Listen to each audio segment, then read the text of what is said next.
Om Swastiastu. Perkenalkan, nama saya Made Dendi Natawe. Di sini saya memilih aspek ekonomi.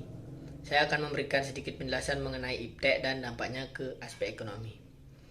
IPTEK adalah singkatan dari Ilmu Pengetahuan dan Teknologi, yaitu suatu sumber informasi yang dapat meningkatkan pengetahuan ataupun wawasan seseorang di bidang teknologi. Dapat juga dikatakan definisi dari IPTEK ialah merupakan segala sesuatu yang berhubungan dengan teknologi, baik itu penemuan yang terbaru yang bersangkutan dengan teknologi ataupun perkembangan di bidang teknologi itu sendiri.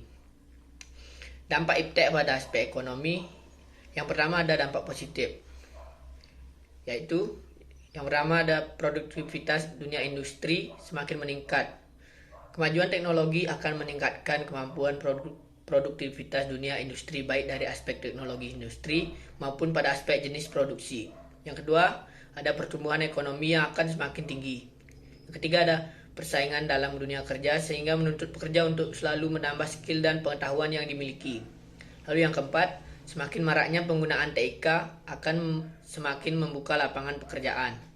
Yang kelima, dengan fasilitas pemasangan iklan di internet pada situs-situs tertentu akan mempermudah kegiatan promosi dan pemasaran suatu produk. Yang keenam, perusahaan dapat menjangkau pasar lebih luas karena pembeli yang mengakses internet tidak dibatasi tempat dan waktu. Yang ketujuh, perusahaan tidak perlu membuka cabang distribusi. Lalu yang kedelapan, ada pengeluaran lebih sedikit karena pegawai yang tidak banyak. Lalu ada bisnis yang berbasis TIK yang biasa disebut e-commerce dapat mempermudah transaksi-transaksi bisnis suatu perusahaan atau perorangan. Selanjutnya ada pemanfaatan teknologi untuk membuat layanan baru dalam perekonomian dan bisnis antara lain internet banking, SMS banking, dan e-commerce. Selain dampak positif, pastinya ada juga dampak negatifnya, yaitu terjadinya pengangguran bagi tenaga kerja yang tidak mempunyai kualifikasi yang sesuai dengan yang dibutuhkan. Yang kedua, ada sifat konsumtif sebagai akibat kompetisi yang ketat pada era globalisasi akan juga melahirkan generasi yang secara moral mengalami kemerosotan. Konsumtif berarti boros dan memiliki jalan pintas yang bermental instan.